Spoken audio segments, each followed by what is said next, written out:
anything else, I just want to do a couple of quick announcements. First off, the handicapping industry lost probably one of the hardest working men in the world. Mitch Wilson passed away a few days ago, and this is the first time I have a chance to get on a microphone. And I just want to send a lot of love to the Pick Dogs family as well as his family. Mitch brought the best out in us. We had an adversary, a rival, a competitor that didn't sleep. This man worked round the clock. And I remember meetings with Johnny many years ago. Work like Rick, work like Mitch.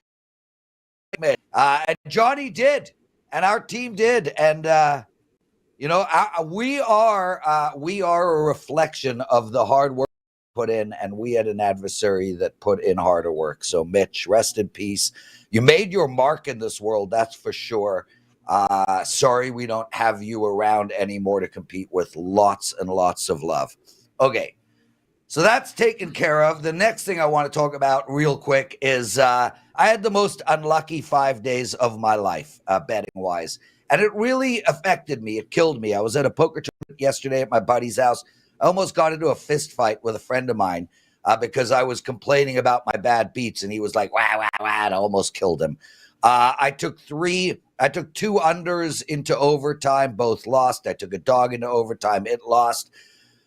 It was just a flag after another. I lost the New England Patriots under on the last play of the game. I picked great picks. I just had one of those 5-day periods where every flag went against me. Every bounce went against me. I know we just had a huge Thanksgiving special. So many of you guys were counting on me. I totally let you down. It affected me in that short-term period. But, man, when you do this over years and years and years, you have that 5, 7, 10-day window where nothing goes right. It was horrible timing. Teddy covers. Sorry I took so long, dude. How are you? I'm doing better than you are. Great weekend for the clients. Everyone's happy and smiling in the Teddy Covers household. So I'm sorry you had a rough weekend. It can, will, and does happen, Lawrence. Yeah. Unfortunately, it happened for you on a particularly big weekend. It's happened to me plenty of times before as well. But coming in the Monday in a very different mindset than you, because my clients and I won all weekend, which was a nice thing. Yeah, and it affects me, dude. I mean, Marco and I were texting back and forth. I texted Marco a whole list of my bad beats. He texted me back a whole list of his. I was like, that didn't make me feel any better, Marco. I mean, he was playing poker in the casino, and he was on Appalachian State, and I think the other team got a touchdown. There was a penalty on the play, and the coach declined and allowed the team the touchdown. Marco lost his shit. I lost my shit. Lots of diarrhea all over the place. But, Teddy, this is what we do for a living. It's what we have chosen, and I have to figure out a way to cope better emotionally, even though I'm 30 years in, because I know I'm going to win. I had a great college football weekend. I'm winning in NHL. My college basketball is fine. It's these windows, and I got to deal with it better emotionally. Anyway, my brother, let's bring in Steve Merril, and keep in mind, everybody, we got a huge announcement coming your way. Steve, how are you? And I've been having some bad beats as well, some close losses. It's Saturday. A lot of my teams out-yarded, really outplayed. UCLA, for example, 8-point favorite. Fresno kicks a field goal down 10 with 30 seconds to go to lose by 7. I mean, it's going to happen. The 76ers last Wednesday, a 5-point dog, go to overtime, and they don't cover. And you just said you let your clients down, Prez. If you're on the right side of those games that had unlucky results, I mean, you didn't really let them down. And I would rather handicap the games correctly long-term and have some bad luck short-term than the other way around. And look, you have to embrace the drawdowns, whether it's the financial markets or the sports betting markets. It does not go up in a straight line. It's one step back, 2 step forward, right? And that's how it works. That's how life works. And I've been telling people that on YouTube, Twitter. I read the comments, I reply back. And people freak out when they jump on during a drawdown, but that's why we have a bankroll, and that's why we play 4% of bankroll, not 40%. Steve Merril, everyone. Let's get into some actionable betting information. We've got a game tonight between Cleveland and Denver. There's money coming in on Denver here, Steve. We've got 6.5s out there, mostly -6. You want to talk about the side, plus you have some consensus data for us. The microphone is yours. Cavaliers, Nuggets, NBA Finals Oh, wait a second. Monday Night Football, Cleveland, Denver. We're going to get to the NBA in a moment. I do want to talk about consensus data. I do my Fade the Public video every Friday night. We post it on Saturday afternoon. And yes, a lot of the public money comes in on Sundays and for this game on Monday. I get that. But I have indicators that I've developed over the years which are pretty accurate, pinpointing where that money is going to be. And this is a perfect example of this. Now, some of this is the Bo Nix injury. There was, he was questionable all week, but he's been practicing all week. We expect him to play. This line's probably risen a little bit because, we're closer to game time now. But I also pointed out in that video that the public was on Denver. And it was 5.5, 6 at most, really 5.5 on Friday night, Saturday morning. That's a great way to use the video, is to use it as a filter. If you like Denver, you play it earlier. If you like a public side like Cleveland, you wait. And now you definitely wait until kickoff because we have 6.5s out there. You might get a +7. If you like Denver, grab that 6 -15 while it's still available. And I do like Denver here. This is one of the spots I would not fade the public.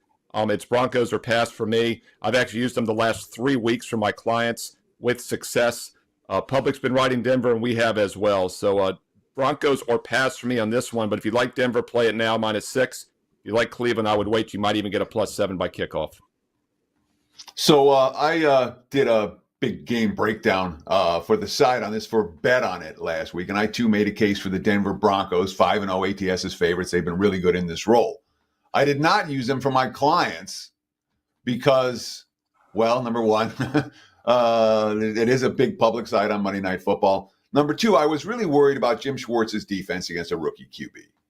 When we think about what Schwartz has done as a defense coordinator over the years, obviously this hasn't been one of the Browns' better defenses this year, but it's still a pretty good defense. And when we think about the Broncos and their rookie quarterback, yes, Bo Nix has done well, but he's not the be-all, end-all when it comes to elite quarterback play right now. So I'm asking you, do you worry at all about Schwartz's defense creating some havoc for that Broncos offense, an offense that's hit or miss in many ball games? Yeah, and let's not forget, Nix has been questionable all week because he hurt his back last week early in the game, but he played the whole game. So, we expect him to go. But whether he's 100% is a bit of a question mark still. And it's going to be cold tonight in Denver. That's probably not going to help the injury. In fact, no other Broncos taken a pass attempt this year except for receiver. Sutton has 2, and Dixon, the punter, has 1. But Bo Nix, Teddy, is in great current form. You look at his ratings from September compared to now. I believe he's been Offensive Rookie of the Week 3 straight weeks now. Plus money, Rookie of the Year bet probably is not a bad bet to make now as well. He's playing excellent football. And the fact this is in Denver, I think, is a big difference. Thin air, altitude. Cleveland has not played a lot of road games recently. In fact, they've only been on the road once in their last 5 games. And that was a 21-point loss against the Saints as a road favorite. If this game was in Cleveland, I'd worry more about it. But I think in Denver, thin air altitude, it's not going to be as much of a factor. Steve Merril joining us, everyone. You're watching WagerTalk Today. If you guys don't mind, please take a second out of your day and hit that thumbs up button.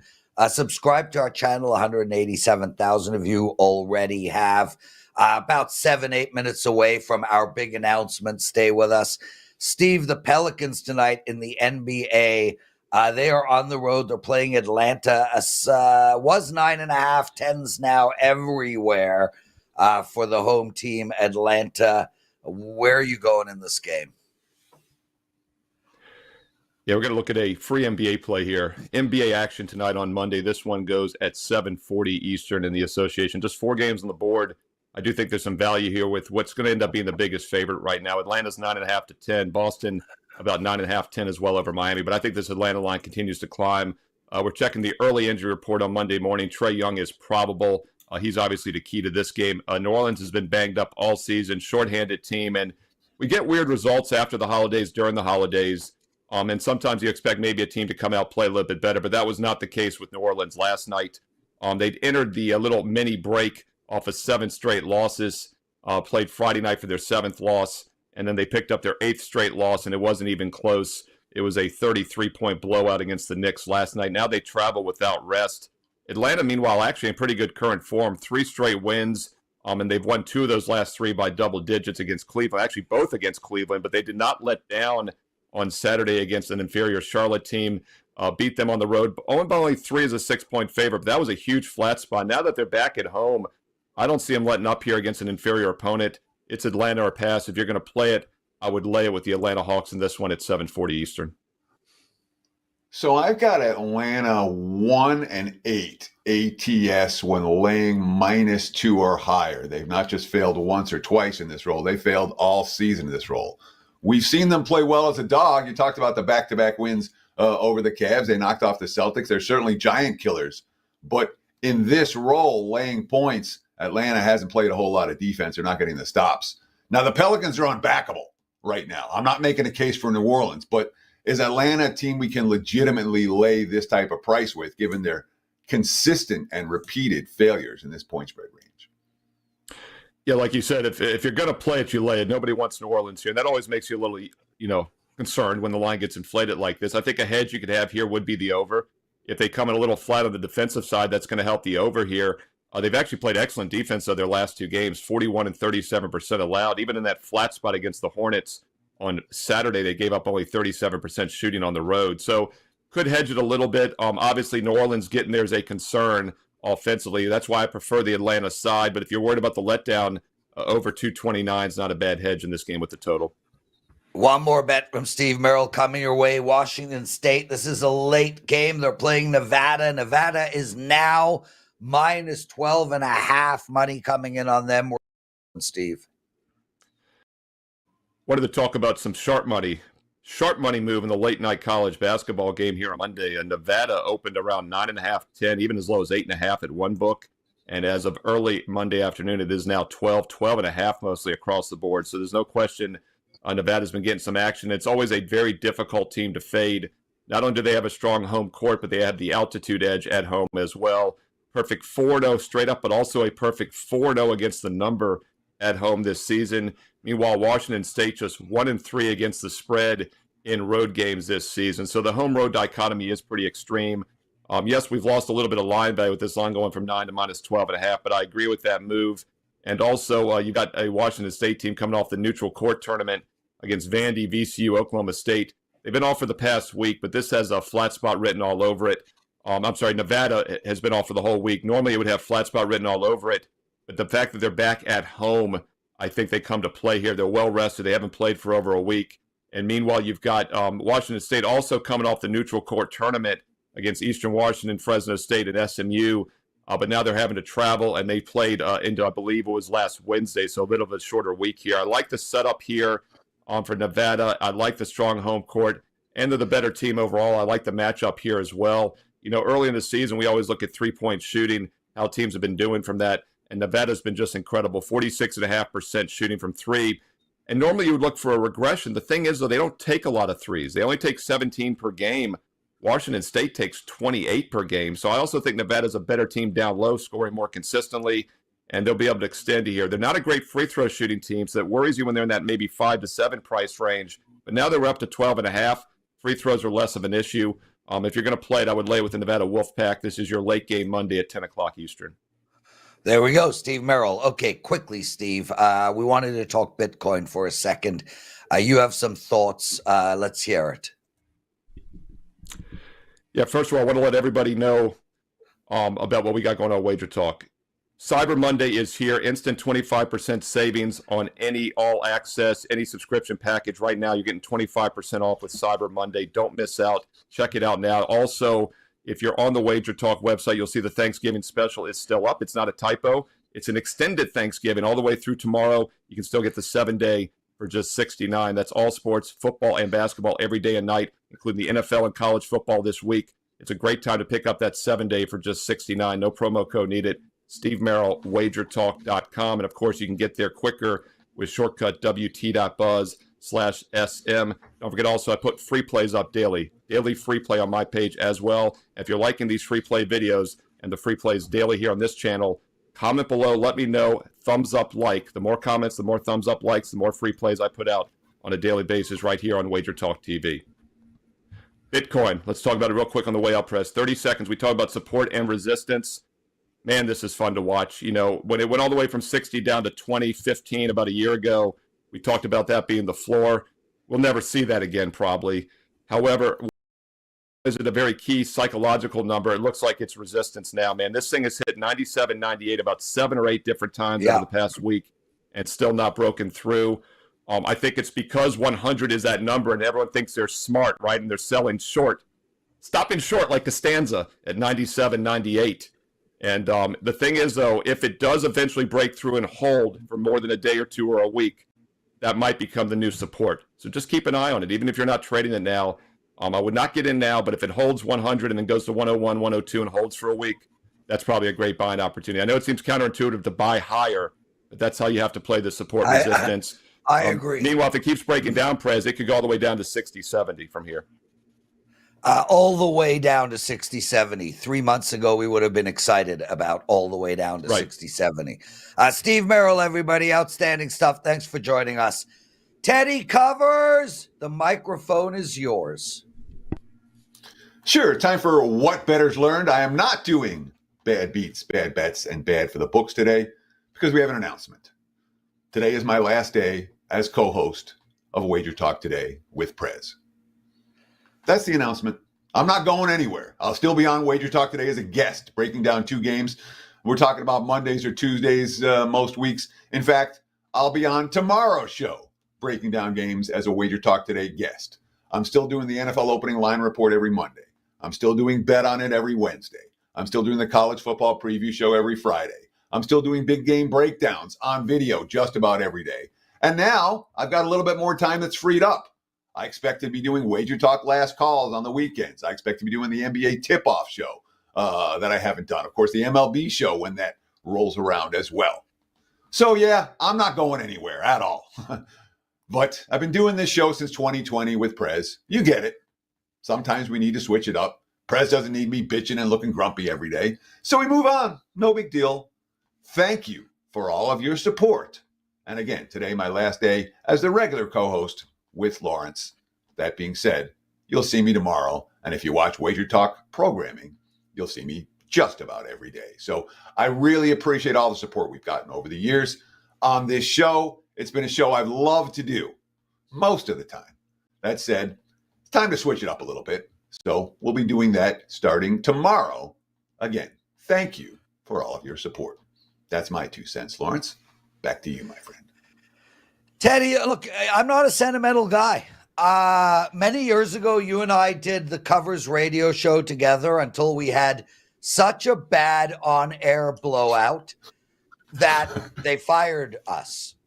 Me, actually, but I'm going with us. So I was the reason the last show we did together ended. And this show has had its course with the two of us, dude. It's been a while.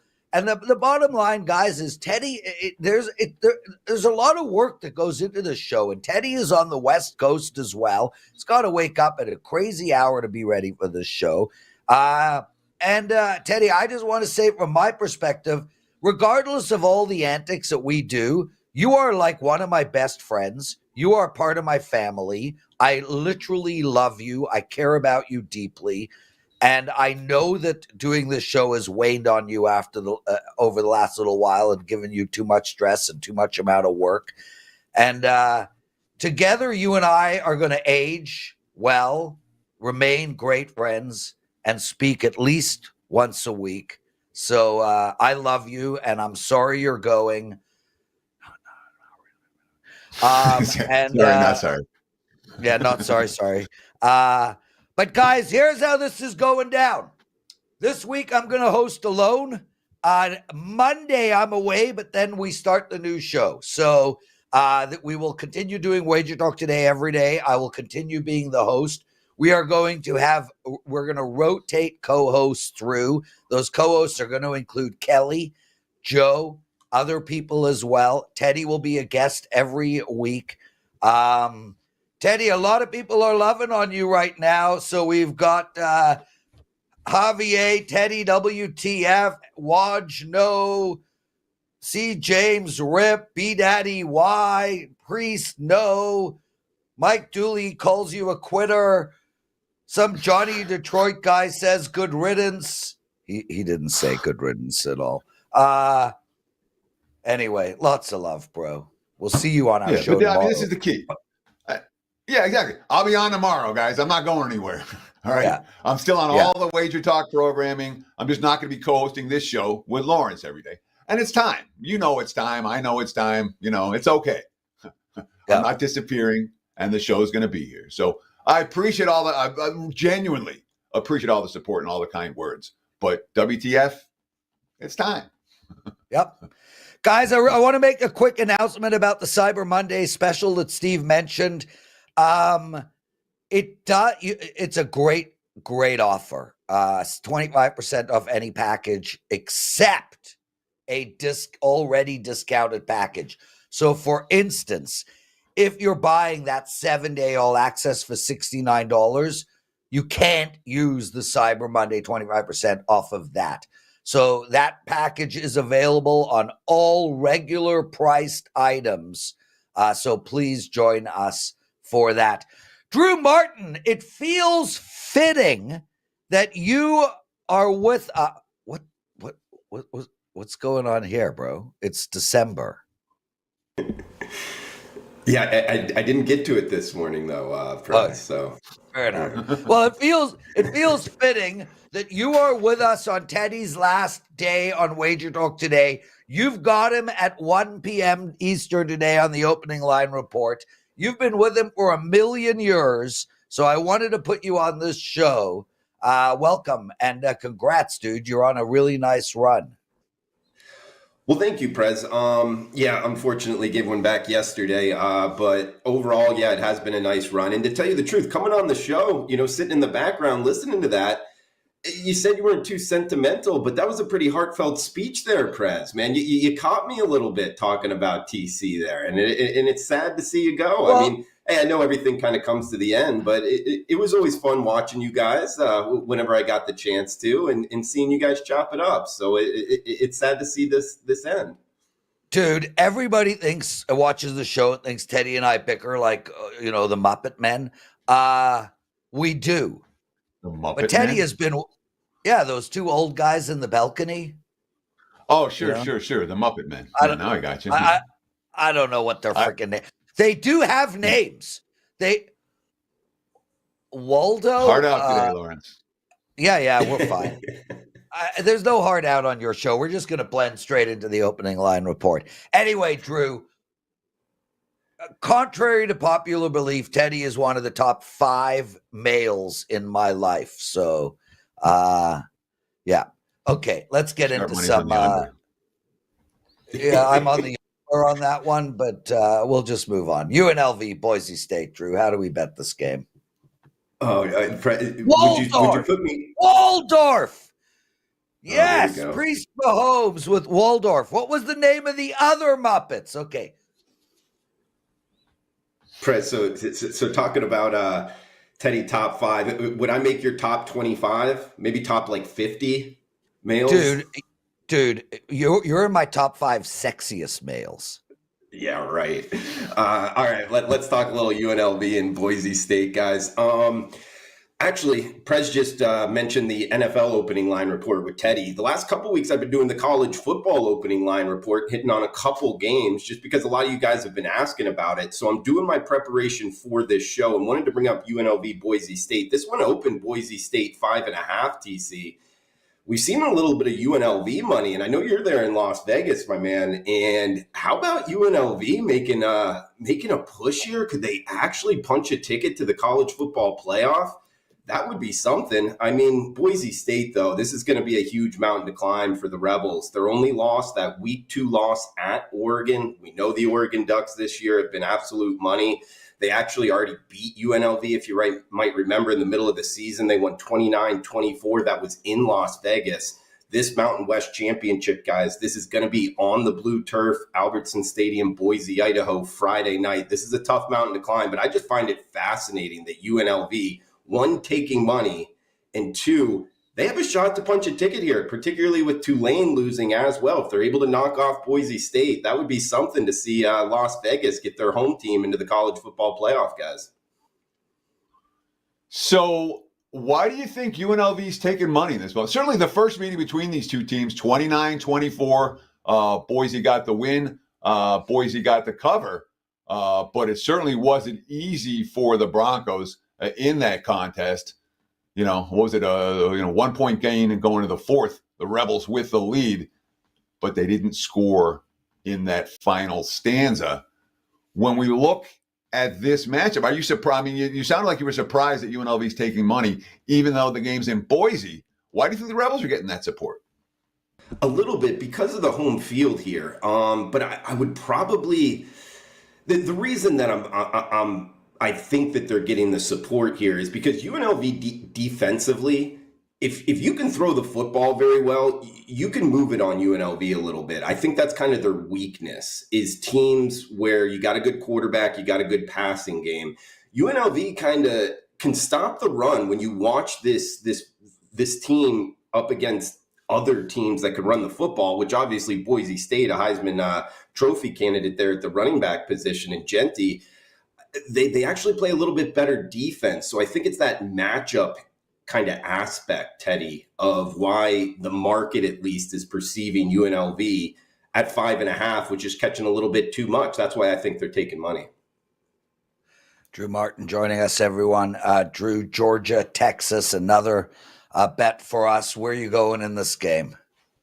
Yeah, I found it surprising what we get: the SEC, the Big Ten, the ACC, all with teams, newcomers, making the conference championship game. I found, that's something to bring up here, guys. It's 49 being the total, -2 in the hook. That is the Longhorns as the quote-unquote home favorite. Now, this game in Atlanta, so you might think, Athens is almost a suburb of Atlanta, Georgia, if you're not familiar with the area.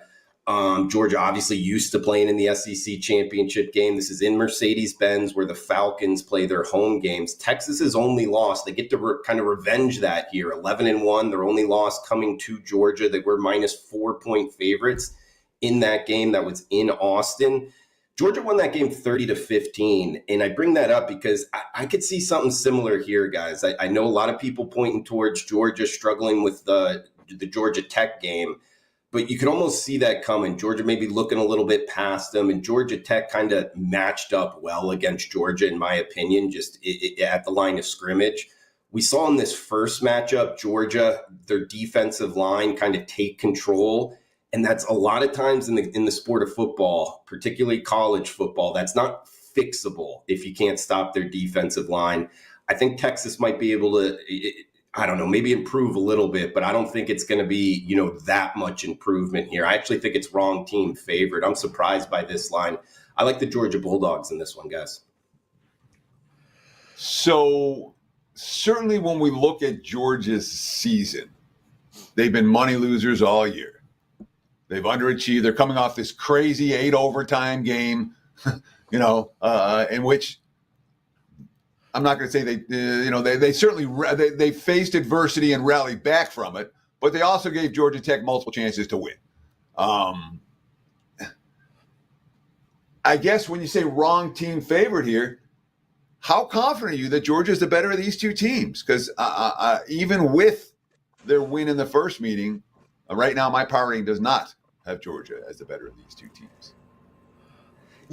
This wouldn't be like a wrong team favorite. I'm smacking the board. I'm so confident in it. And you bring up a good kind of profile there, Teddy. I mean, we normally don't see 10-2 teams straight up be 3-9 against the spread. And that is something you got to pay attention to. That is the Georgia Bulldogs. So look, it could go either way. I just think with the game, the way that it played out last time, I wouldn't be surprised if Georgia pulls this one off. But at the same time, it's another kind of thing we need to bring up with college football. This is the one downfall. And I've actually been, I guess, pleasantly surprised with how this 12-team playoff has worked out this season.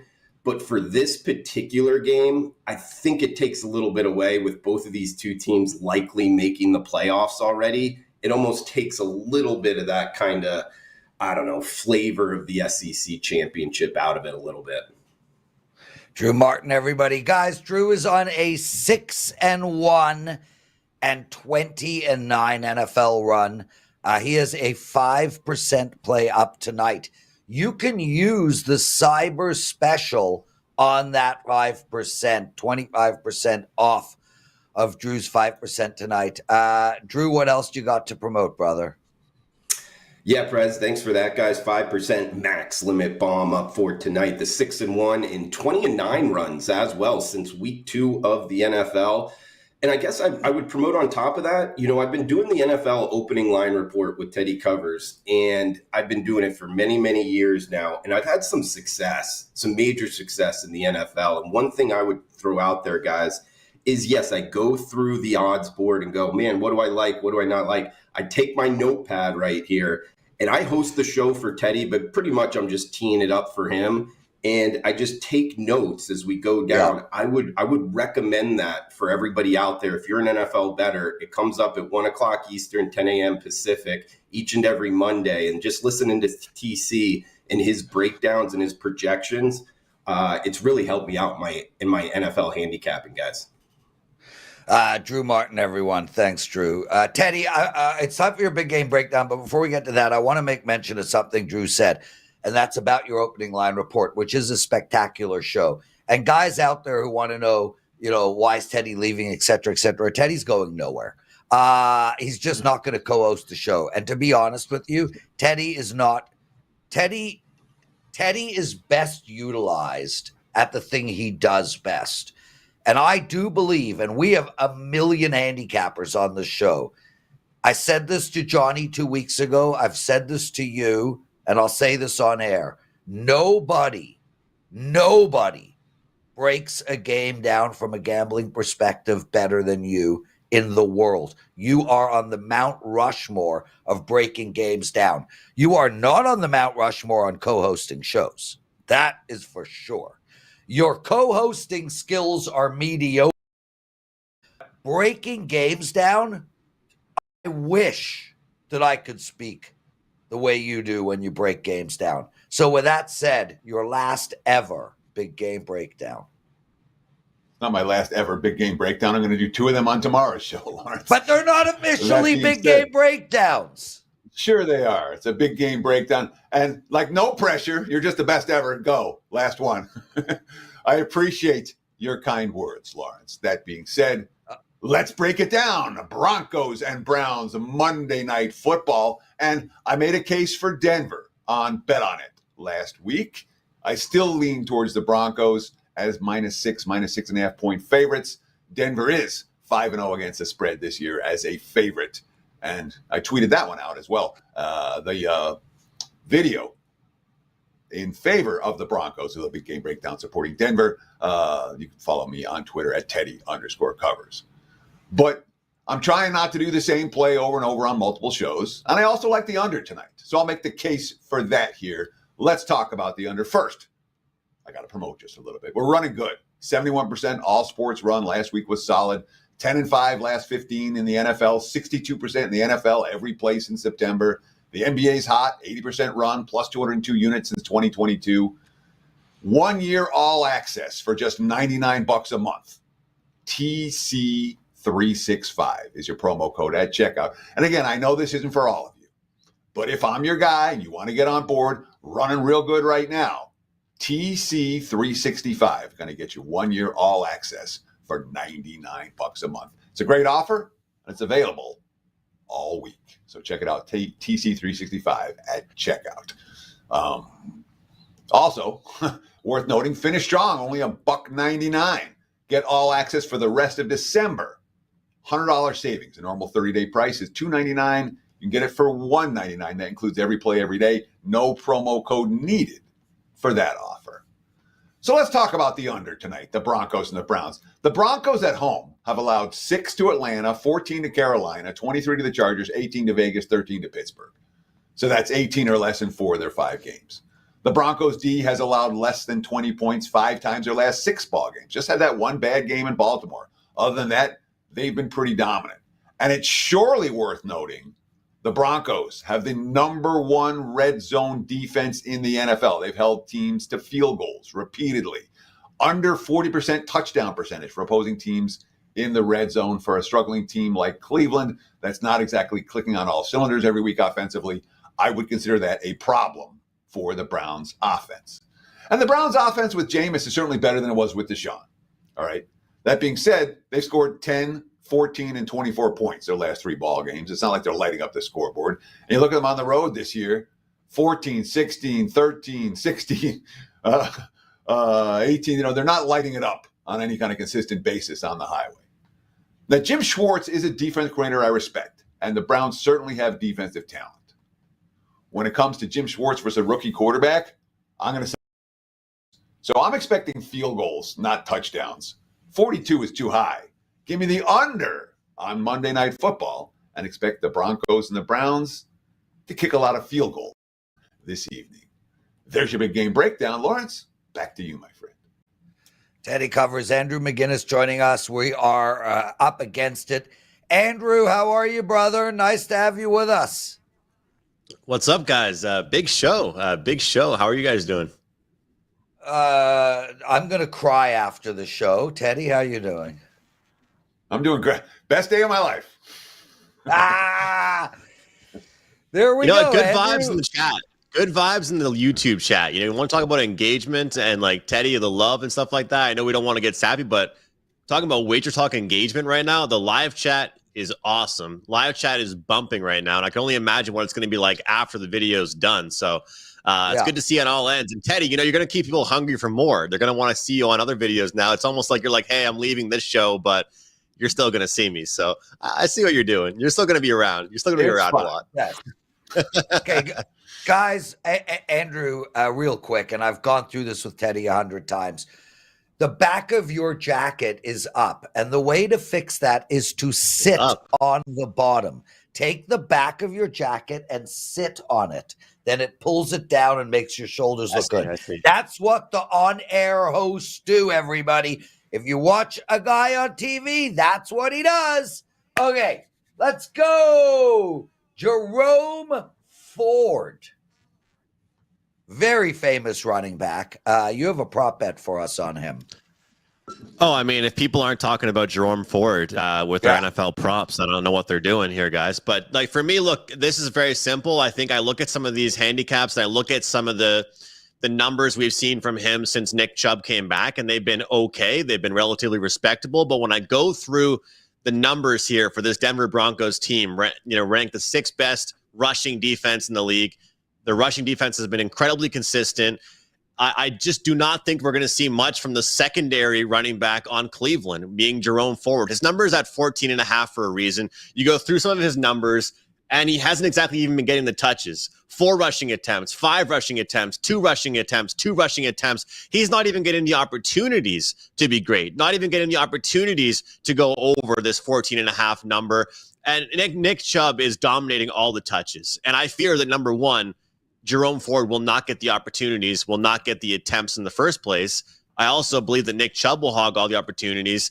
And secondly, again, with the Broncos and how much they have dominated as far as their rushing defense, it's not a good spot for Ford. And I know there's been some opportunities where people said they were getting good numbers on Ford when Nick Chubb came back. This isn't the case here in this situation. We're going to see a team struggle to run the ball, I believe, and this is going to be an opportunity to go against the secondary RB2 here for the Cleveland Browns.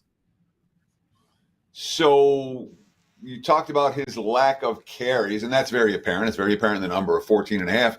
He went over this number last time against Pittsburgh's strong defense on, what do you have, 4 carries, 5 carries? I mean, at 14.5, aren't you playing with fire that Chubb stays healthy, that Ford doesn't break one, which he's capable of doing? I mean, aren't all these a sweat? Me, 14.5 is a sweat and a half. It certainly is, Teddy. I found myself this year, first of all, betting a lot fewer props than I did last year, but a lot of the props I'm betting right now are the secondary guys, the third option, whether it's receiving, especially when betting some of these Monday Night Football, Thursday Night Football games, avoiding the top dog. And when I look at it, I did a prop show earlier today with Andy Lang. We were taking a look at Nick Chubb. We were analyzing Nick Chubb. You guys know that This guy does not catch the ball. I mean, he's had games where he's negative yards, right? His under 1.5 reception is minus 250 tonight, meaning that he is going to be simply running the ball. And since he got back, his attempt numbers have been super high. So I just think he's going to hog the ball completely, get all the touches. And again, I get what you mean, Teddy. You know, 1 or 2 good runs and we break 14.5, but also could be 1 or 2 good ones that go into the offensive line and he picks up 1 yard or negative, and he might only get 1 or 2 more, if that. This, to me, is as much about fading Jerome Ford as much of a bet on as far as the defense he's going up against. So, yes, I'm hopeful he doesn't get any more than 4, because if he does, I think he will go over. Andrew McInnis joining us. Andrew, let's move to NHL. There's only 3 games on tap. I'm passing tonight, but I actually do, for the record, like the New York Rangers a little bit. For you guys out there who want to put some action on that game, you've got to bet for us on the Blackhawks and the Leafs. This is one of those games, Andrew, where we expect the Leafs to win and we know they're going to lose. What do you like in this game?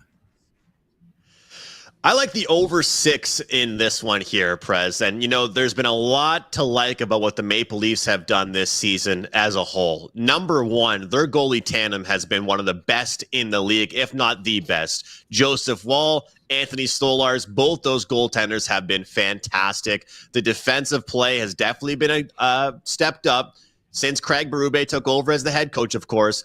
But I still worry about these letdown spots, right? Monday night, Toronto, Ontario, you know, this is a game where I do not think Toronto is going to be fired up about, right? Weekday, not much of a, you know, a hyped up game by any means. They just played Tampa.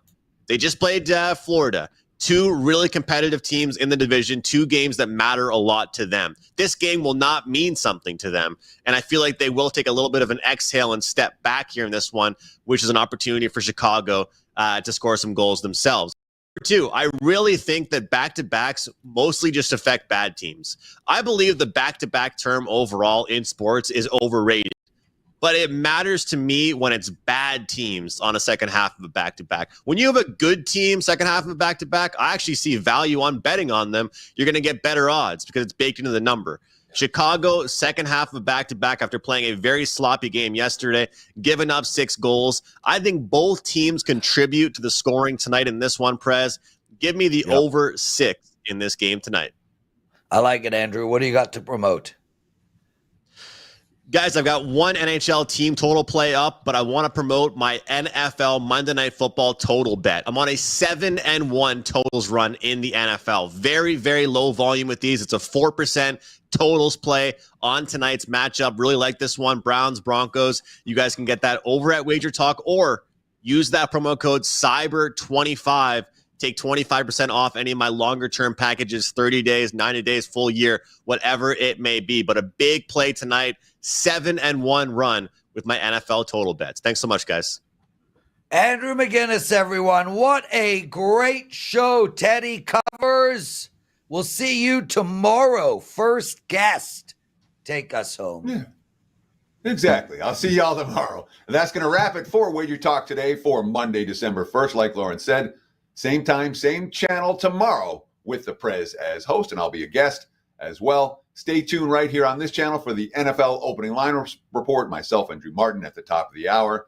And of course, between now and tomorrow's show, be sure to take advantage of all the great offers, including Cyber Monday at WagerTalk.com. Enjoy the game. Best of luck with all your bets.